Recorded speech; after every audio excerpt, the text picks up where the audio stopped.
Mình rụt củi đó mà mình chuẩn bị đi ngủ thôi.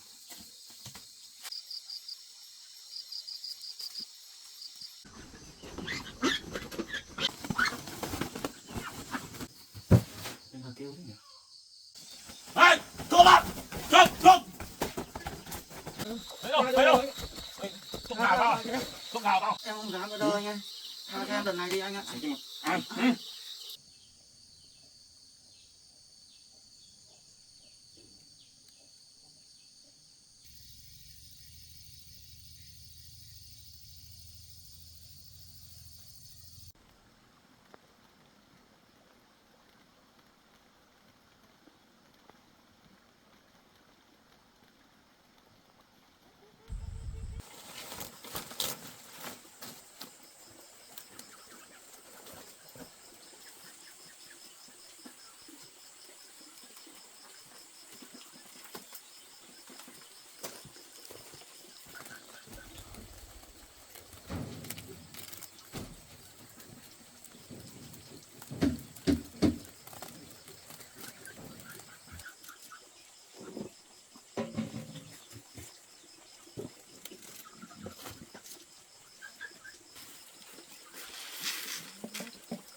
Beep beep beep beep beep beep beep beep.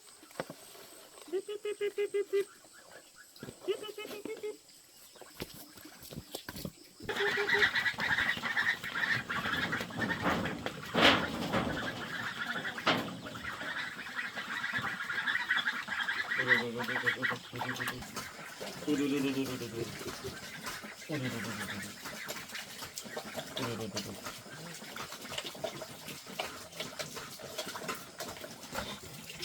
Ăn đi, ăn nhiều mà mới lớn được.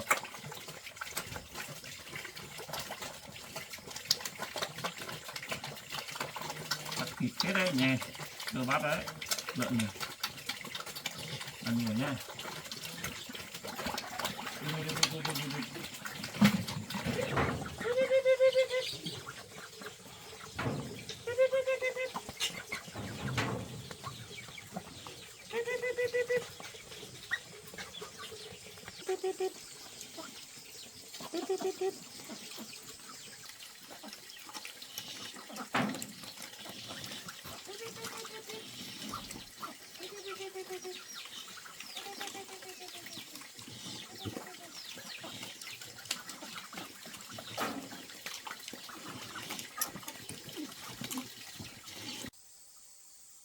Hôm nay chắc mình đi kiếm việc gì làm, xong là kiếm tiền đi xem giúp đỡ em Nhật hay chỗ nào chỗ đấy không,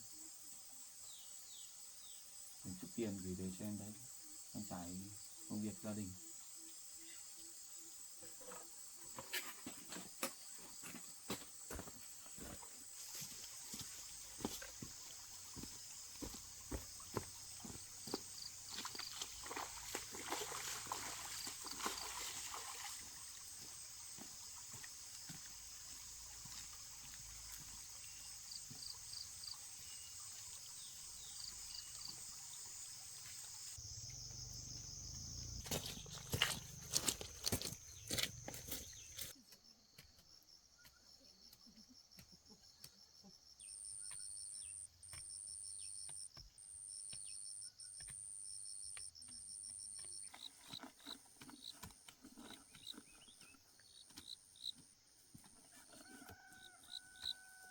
Cái này hết giống rồi.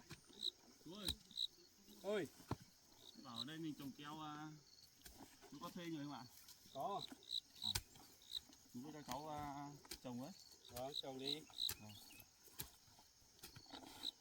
Rồi trồng đi. Cháu cảm ơn chú nhá. 500. Bao nhiêu tiền ạ? 500.000. Vâng vâng. Tối trả tiền. Dạ vâng. Đi xong trả tiền. Thế cho cháu trồng với nhá. Trồng đi. Thế bây giờ là mang cây giống thôi chú. Đấy ở trên kia con giống. Cháu mang cây giống xuống nhé. Vâng vâng vâng. Phân. Ừ. Ngoài gốc thì có phân đâu. Con giống mà. Ôi, trồng xong nhỉ, thấy thích thật đấy nhỉ.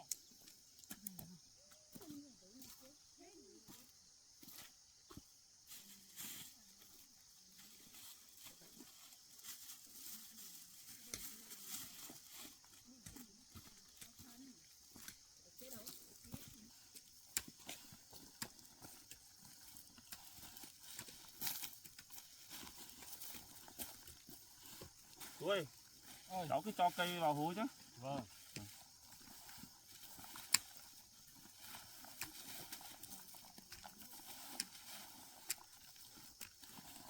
Đồi chú rộng nghe. Vâng. Gieo tốt quá. Trồng.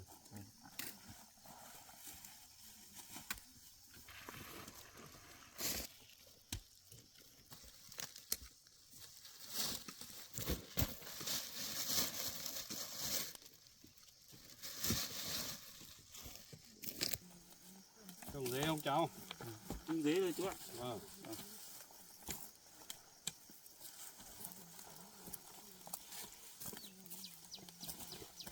Đây còn thiếu một gốc này. Đây, gốc này.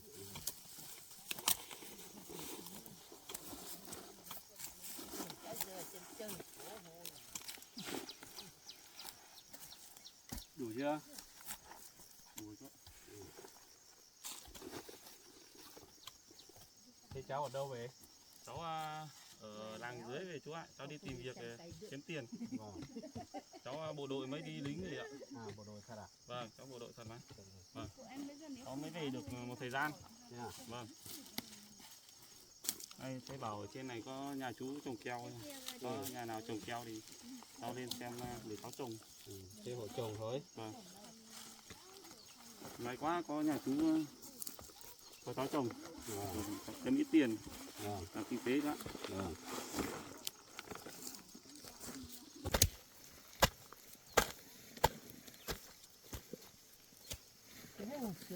Alo, mệt. Gì tí đó. Cuốc dế không? Dễ chăng? Cái nhiều quá, còn này có ít thôi. Đảm mà cũng phần em vào. nó không được đọc xem cái đạm của nó bao nhiêu nhỉ? Xem nào vừa cho vào thế tan vừa chắc đảm nhiều ấy.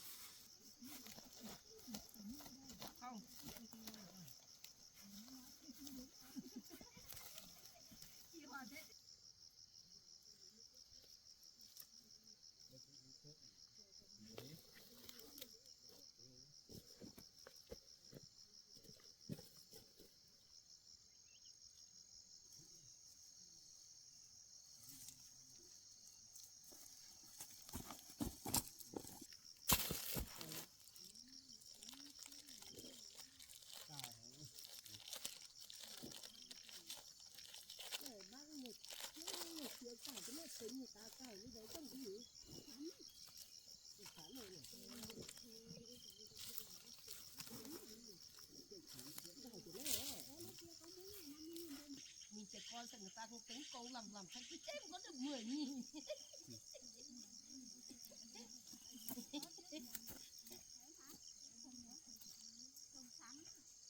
Đấy mới chê vào cái đường này có. Trồng được nhiều rồi nha. Vâng, chú. Thế nghỉ thôi nhé. Nghỉ ạ. Bộ đội nghỉ thôi. Vâng, thì cháu trồng nốt cây này cháu nghỉ. Vâng.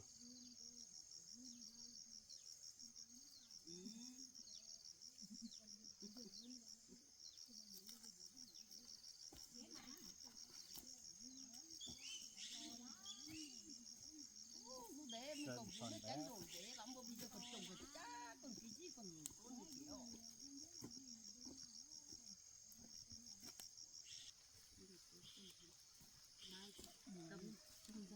6.000 mai trồng bưởi chưa hết đâu. Nhưng mà nếu mà chỉ tính cây tôi nay về lấy Giỏ đèo cũng nhiều nẻo. chỉ cần đấy là nhìn cũng thấy chít chít luôn mà. Nay mưa cả ngày. Nét từ kém số. Thế đi bộ đội về không có việc làm à? Cháu đi bộ đội về thì làm kinh tế, trang trại, nhà thôi chú ạ. Vâng. Bây giờ dạo đang hơi khó khăn một tí. Cháu đi kiếm việc làm vừa trang trải cuộc sống mà vừa giúp em trai trả tiền nữa. Chú xem cháu làm hôm nào có việc làm nữa thì cháu lại về tìm chú để cháu làm với. Vâng. Có một cái bún cái cua ta sẽ có lấy ở trên một hồ hồ đấy. Bao bao sẽ có bao bao sẽ có lấy.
Các quý mấy mùi à?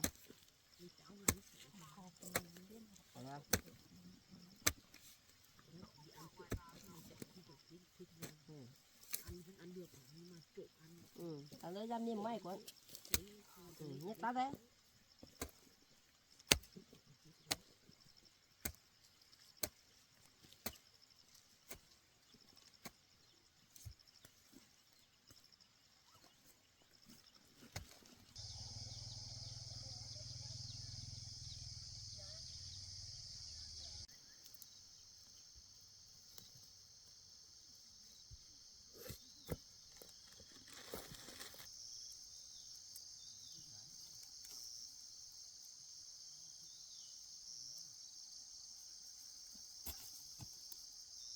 Cháu ơi về đi tối rồi. Vâng, các cô chuẩn bị về ạ. Vâng. Bộ đội chăm chỉ thế. Vâng, cháu thì bộ đội phải làm thường xuyên thôi bác ạ. Vâng. Tối rồi về nghỉ. Vâng, cháu cố làm thêm một chút nữa mà cháu nghỉ luôn. Vâng. Nhá. Quả. Cháu chăm chỉ thế. Vâng. Nếu mà bác có con gái thì bác gả cho luôn đấy. Vâng, được thế thì tốt quá. Vâng. Thế các cô các bác cứ về trước thế là cháu về sau một chút. Tối rồi bác về trước nhá. Vâng.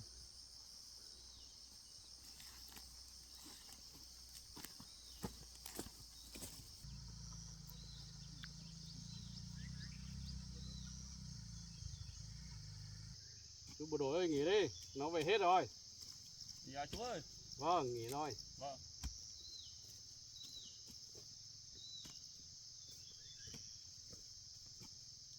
Nghỉ à chú? Vâng, nghỉ rồi. Vâng. Thanh toán tiền công. Vâng, cháu cảm ơn. Cháu cảm ơn chú nhé. Vâng, vâng, vâng. Hôm nào chú có công việc gì chú bảo cháu về làm với. Hôm nay cháu chưa có tìm được việc chỗ nào đi làm. Rồi, hôm nào có ai gọi mà. Vâng. Thế cháu cảm ơn chú nhé. Vâng, vâng, vâng. Cháu về đây. Vâng, vâng, Vâng. về nhá. Cháu cảm ơn nhé. Vâng.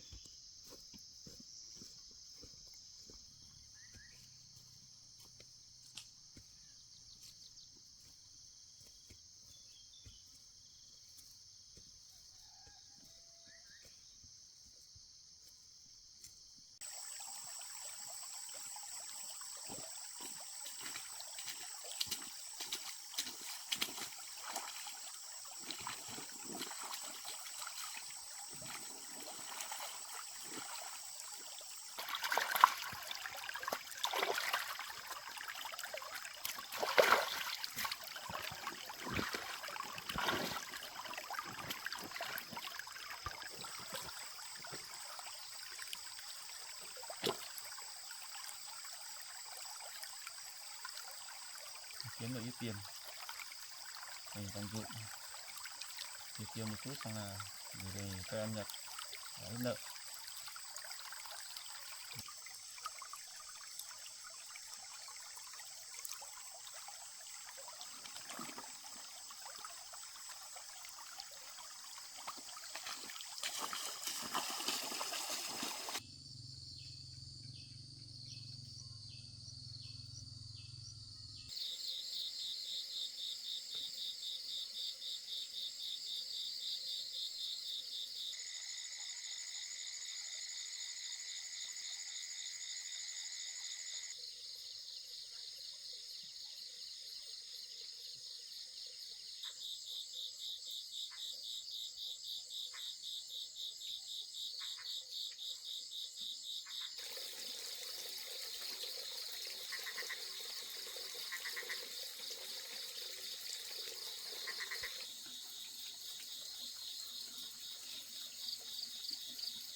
Ôi nhà trước đi qua đây thấy cái lán này có mấy con gà con vịt mà giờ này ông vẫn chưa ngủ chứ, định về bắt trộm lấy mấy con về đi bán mà giờ ông chưa ngủ làm nào được nhỉ.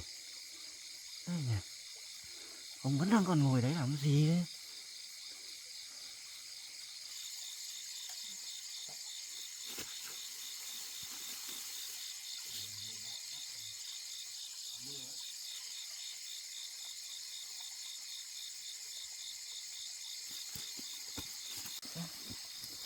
Ông biết làm gì đứng dậy, chắc chuẩn bị đi nghỉ rồi.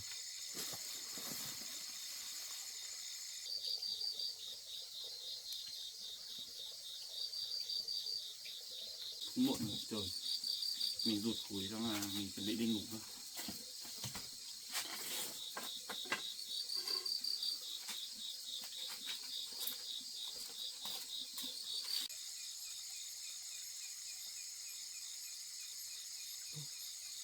Nó đi ngủ hay sao?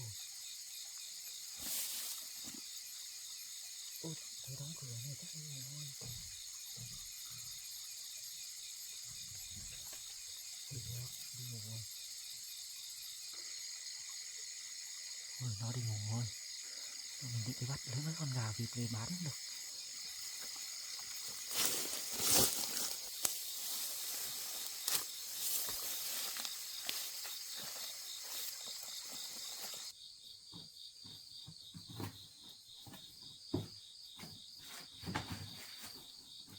Chăn chiếu, chăn của Nhật với lại gối của Nhật về mình cất riêng để riêng.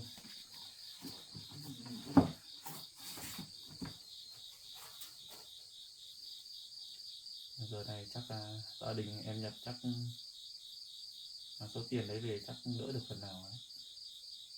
Mình cũng thấy đỡ lo hơn.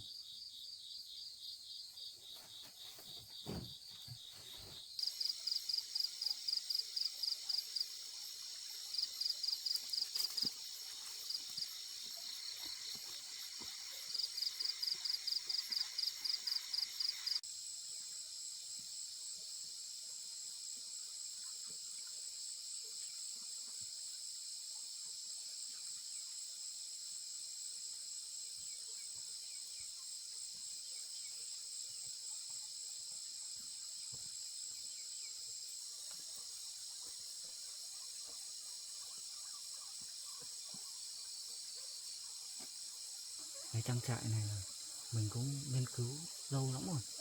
Trước về là thấy hai ông không ở nhà là mình cũng mò lên mò xuống rồi.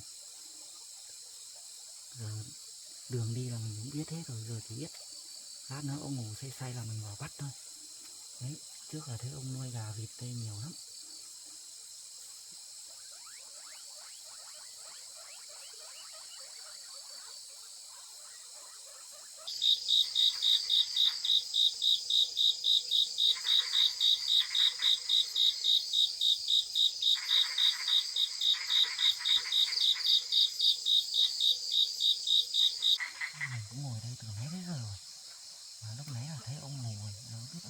say cho nữa. Mình cũng ngồi đây lâu lắm rồi, giờ đèn dầu cũng tắt rồi, khả năng là ông cũng ngủ say lắm rồi đấy. Đèn dầu tối om kìa.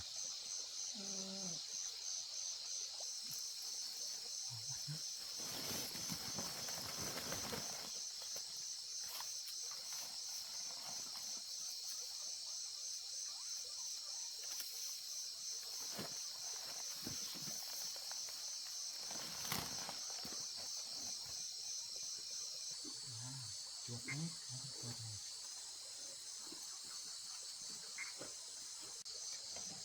Có cả thỏ và mấy con chuột lăng kia á. Được rồi, tối nay đi bắt gà bắt vịt thôi. Mấy con này thì lúc khác.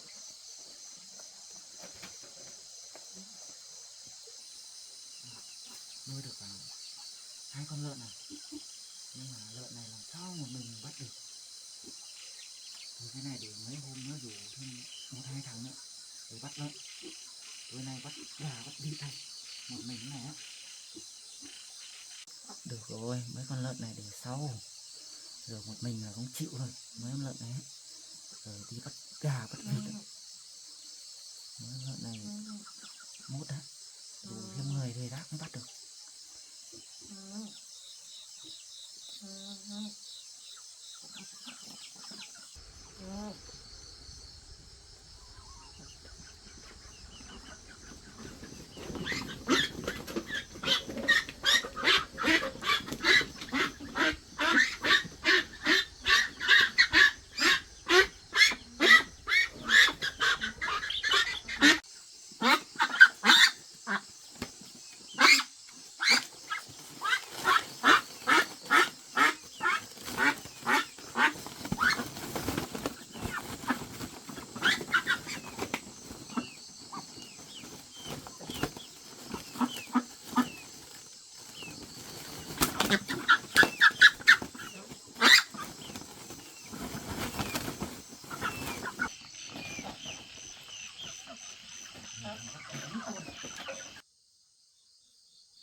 Đừng hà kêu đấy nhỉ. Tôi có thấy thế đâu nhỉ.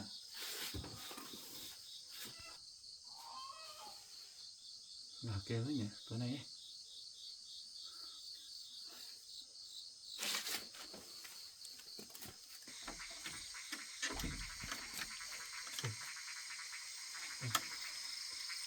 Ai soi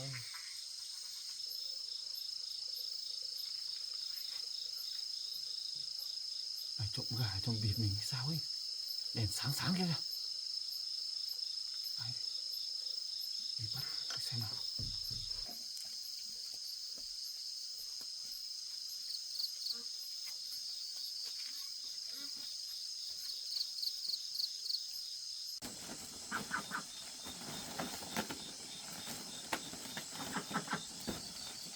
Hey, trộm à, trộm.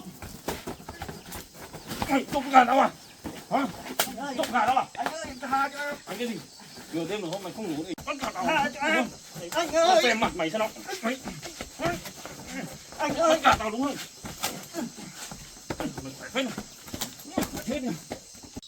Anh ơi, tha cho em, anh ơi. Anh ơi. Mày làm gì? À? Đâu? Đấy đâu? Tha cho Đấy đâu? em, Mày trộm gà tao à? Trộm gà tao hả?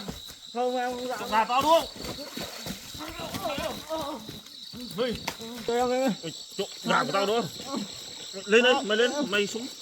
Mày xuống ao không được đâu. Tha cho em. Mày lên đây. Đêm hôm mày ở nhà không được. Mày trộm gà của tao. Tha cho em. Trộm gà của tao đúng không? Mặt Tha mày cho nó em anh ạ. tha cái gì? Đêm hôm mày không ngủ. Mày trộm gà tao à? Biết tao nơi khổ nào không hả? Mày đi đây. Đi kìa. Anh ơi. Anh ơi. Sao người trộm gà hả? Bỏ anh ơi, em đau chân quá anh ơi. Em Đau đau chân. chân quá. Vào đây.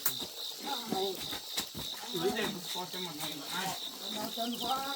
Anh ơi. Bỏ em ra. Đau chân à? Em đau chân quá anh ơi, em đau chân quá rồi. Tha cho em đi. Tha cho em đi anh ơi. Tha cho em đi. Em đau chân lắm rồi. Đau chân cái gì mà đêm không Em không dám nữa đâu anh ơi. hả? Ôi, Hướng lên theo. Anh ơi, em đau chân quá sao anh mày ơi. trộm gà trộm vịt của tao? Em không dám nữa đâu anh ơi, em đau chân quá rồi. Mày dậy buộc, Anh ơi đừng buông em vào em ơi. mày phải chạy, tao không dậy thì tao đập luôn cho mày luôn đấy. Em đau chân lắm rồi. Đây đây,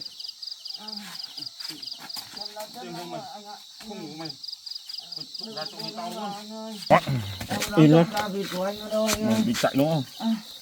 Trộm gà vịt à? Hả? Đêm hôm mày mày định làm cái gì? Mày trộm gà vịt của tôi à? Anh ơi, tha cho em đi anh ơi. À. Anh đừng buộc em vào. Im. Em đau chân. Anh ơi, em đau chân lắm rồi anh ơi.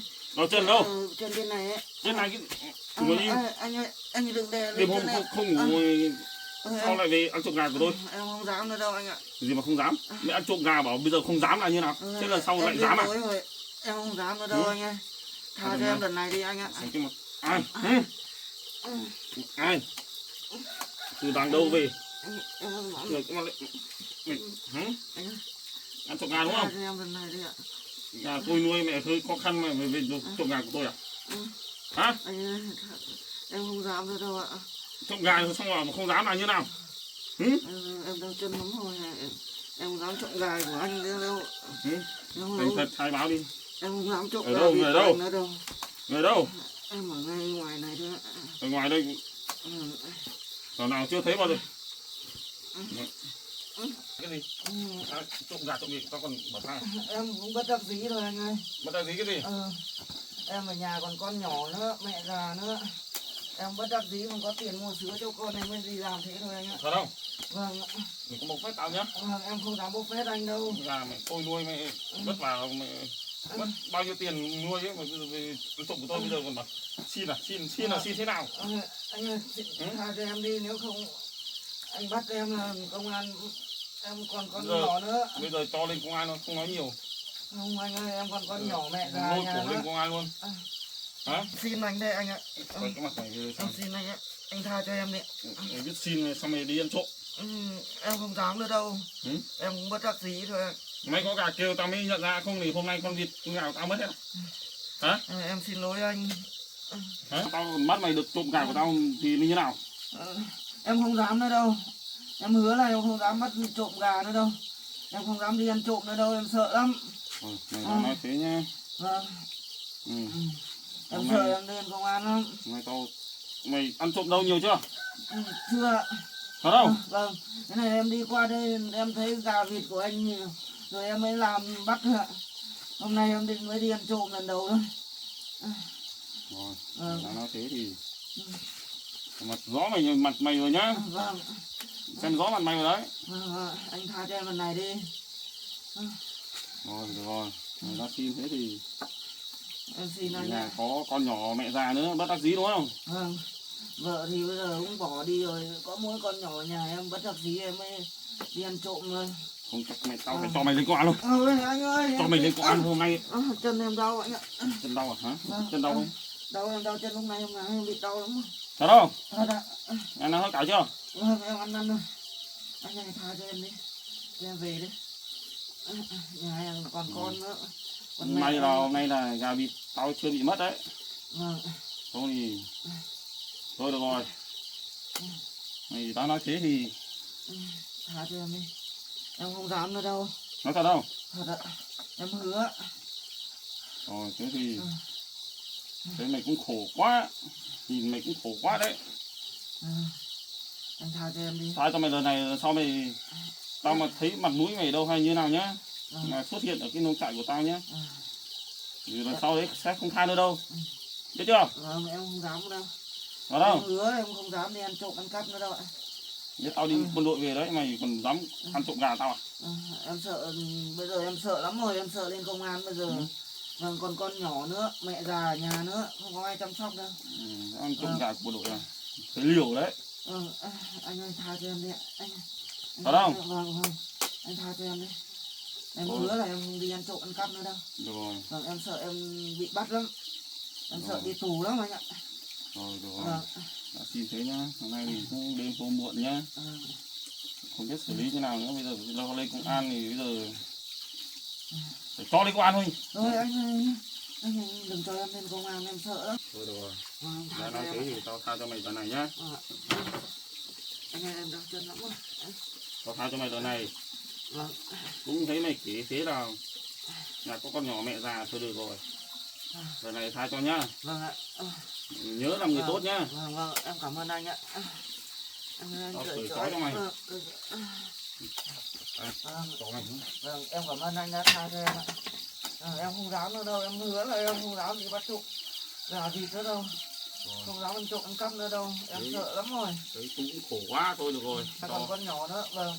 Rồi. Em cảm ơn anh ạ. Tao không được làm thế nhá. Vâng, em cảm ơn anh ạ. Tha cho mày lần này. Em đau chân lắm rồi anh ạ. Em cảm ơn anh ạ. Mày cũng khó khăn quá, nhìn cũng khó khăn lắm rồi đó. Này là Em sau sợ lắm. không dám trộm nữa đâu nhá. Vâng ạ. Vâng ạ, Về em mình chăm không sóc dám con đâu. nhỏ với mẹ già. Đây, mình đừng có bao giờ khó ăn trộm. Vâng, em không dám đi ăn trộm nữa đâu anh ạ. Em sợ đi tù lắm. Bốt to đấy nhá. Mày Vâng, dám chạy hay là mình như nào nhá. Anh Rồi, tha cho em về tha đi. cho mày. Em đau chân đó. Lần sau mày phải làm người tốt nha chưa? Mày còn dám về ăn trộm gà vịt của tao nữa thì về ngay.